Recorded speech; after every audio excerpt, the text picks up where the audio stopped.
ये कथा हमें स्मरण कराती है उस पावन प्रसंग की जब अयोध्या के चक्रवर्ती सम्राट श्री अम्बरीश जी महाराज, जो सप्तद्वीपवती पृथ्वी के एक छत्र सम्राट थे, अपने एकादशी व्रतोद्यापन हेतु मथुरा पधारे। परंतु वे केवल व्रतोद्यापन के लिए नहीं आए थे, वे तो संपूर्ण कार्तिक मास का कल्पवास करने आए थे। और मथुरा में 1 महीने का यह नियम सेवा उनका परम साधन बन गया। जैसे ब्रिज के संत, साधक और वैष्णव कार्तिक में नियम, सेवा और भक्ति का पालन करते हैं, वैसे ही अम्बरीश जी ने भी मथुरा को अपनी तपोभूमि बनाया। हमारे श्रीमन महाप्रभु जी की गौड़ीय परंपरा में कार्तिक मास के कल्पवास की जो निष्ठा, नियम और सेवा देखी जाती है, वैसी भक्ति की गहनता अन्यत्र दुर्लभ है।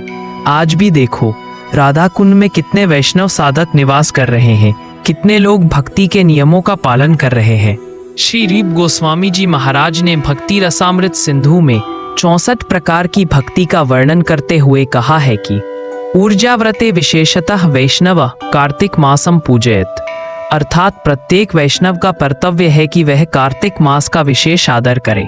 सामान्य दिनों में जितना भजन साधन करता हो, कार्तिक में उसे 4 गुना कर देना चाहिए, और यदि इतना न हो सके तो कम से कम दुगुना अवश्य कर देना चाहिए।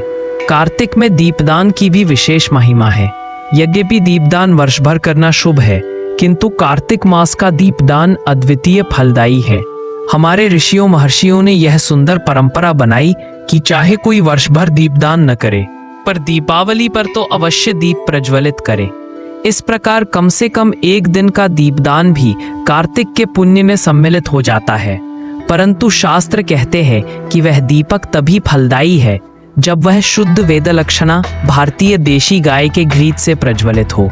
यदि ऐसा घी न मिले तो प्रामाणिक रूप से शुद्ध तिल तेल का दीपक ही श्रेष्ठ है। और दीपक प्रज्वलन के लिए दिया माचिस या मोमबत्ती से नहीं, बल्कि तुलसी की सूखी लकड़ी, थोड़ी रुई, घी और अग्रभाग पर कपूर लगाकर उसकी अग्नि से दीपक जलाना चाहिए। पुराणों में कहा गया है, कार्तिक मासे तुलसी काष्ठ दीपादानम कृत्वा श्रद्धया यह करोति सषष्टि कोटि वर्ष पर्यंतम विष्णु धामे सेवा लभते।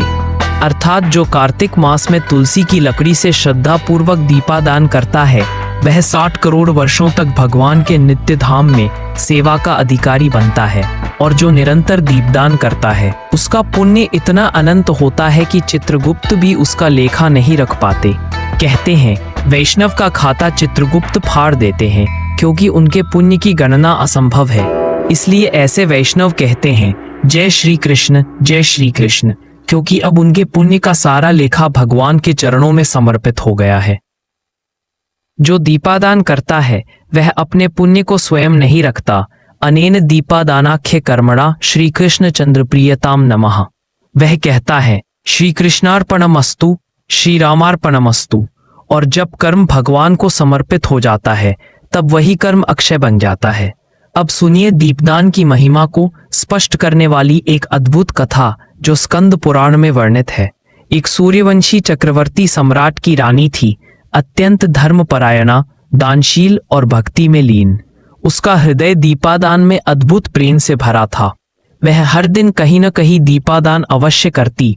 सरयू तट पर, पीपल के नीचे, तुलसी के पास, चौक चौराहों पर, आकाश में झूलते दीपों के रूप में, गौशालाओं में, ब्राह्मणों के घरों में, हर स्थान पर। एक दिन विभांडक ऋषि आए और बोले, महारानी, आप इस दीपदान रूपी कर्म में इतनी निष्ठा क्यों रखती हैं? रानी ने कहा, महाराज, अब तक किसी ने यह नहीं पूछा, किंतु ऋषियों से बात छिपाना अधर्म है। मैं आपको अपने पूर्व जन्म की कथा बताती हूँ। रानी बोली, पूर्व जन्म में मैं एक चूहिया थी। एक दिन बिल्ली मेरे पीछे पड़ी। भयभीत होकर मैं एक मंदिर में भागी। वह मंदिर नारायण भगवान का था, पर बिल्ली ने वहां भी पीछा न छोड़ा। भय के मारे मैं सीधे भगवान के सिंहासन पर चढ़ गई और वहीं से छलांग लगाई। नीचे जहां दीपक रखा था, वहां तेल में गिर पड़ी। गर्म तेल में गिरने से मेरे प्राण तो चले गए, किंतु उस दीपक की बत्ती जो मंद पड़ी थी, मेरे गिरने से आगे खिसक गई और वह दीपक पुनः प्रज्वलित हो उठा। उस अज्ञानता जन्य दीपादान के पुण्य से मुझे सूर्यलोक की प्राप्ति हुई। वहां अनंत सुख भोगने के पश्चात मैं सूर्यवंशी की महारानी बनी। मुझे अपने उस जन्म की स्मृति है और इसलिए मैं अब भी श्रद्धा पूर्वक दीपादान करती हूँ।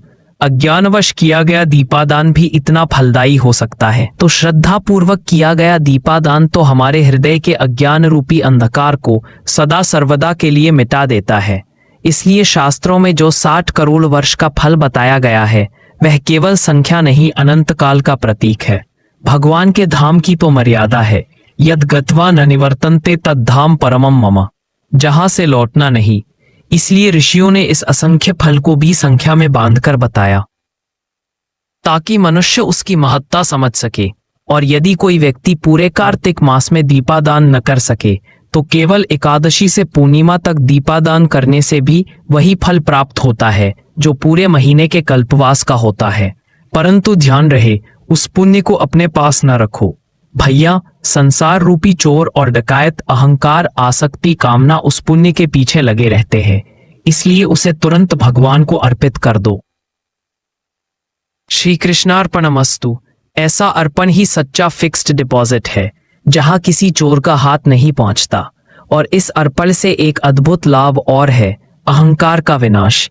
क्योंकि यदि भगवान को अर्पित करने के बाद भी मन में विचार आए, मैंने इतना जप किया, इतना दान दिया, इतना पुण्य अर्जित किया, तो समझ लेना कि अर्पण हुआ ही नहीं।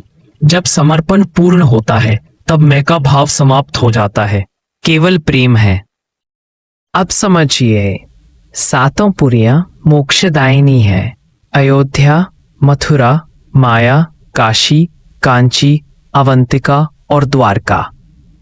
परंतु श्री अम्बरीश जी, जो स्वयं अयोध्या के राजा थे, उन्होंने कल्पवास मथुरा में किया, क्योंकि मथुरा पूरी धन्य है जिसमें भगवान श्री कृष्ण का अवतार हुआ। इसी भावना से अम्बरीश महाराज ने भी अयोध्या नहीं, मथुरा में कल्पवास किया। आज भी मथुरा में अम्बरीश टीला स्थित है, जहां उन्होंने अपने ठाकुर जी को अपने मस्तक पर रखकर 1 महीने तक कल्पवास की विधि से निवास किया। तीनों दिन, दशमी, एकादशी और द्वादशी, उन्होंने निर्जल उपवास रखा।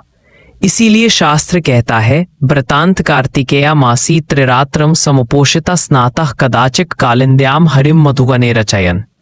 और जब अम्बरीश जी ने कालिंदी के तट पर भगवान हरि का पूजन किया, तब मथुरा की वह भूमि धन्य हो गई।